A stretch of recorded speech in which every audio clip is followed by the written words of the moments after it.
আস্থা ভোটের পক্ষে বিএনপি, এনসিপি, জামায়াত সহ কয়েকটি দল তত্ত্বাবধায়ক সরকারের অধীনে নির্বাচনে একমত সবাই। জাতীয় ঐকমত্য কমিশনের সঙ্গে ৩০টি দলের বৈঠক। ডিসেম্বরের মধ্যে নির্বাচন না দিলে নিন্দিত হবেন ডক্টর ইউনূস, মন্তব্য বিএনপি নেতাদের। নির্বাচন আয়োজনে এপ্রিল পার না করার আহ্বান জামায়াত আমিরের।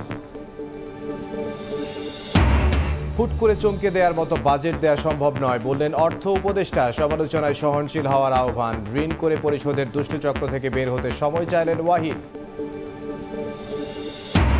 সরকারি চাকরি অধ্যাদেশ বাতিলে ২ উপদেষ্টার কাছে স্মারকলিপি, না মানলে কঠোর আন্দোলনের হুঁশিয়ারি। উপদেষ্টা পরিষদের বৈঠকে দাবি তুলে ধরার আশ্বাস।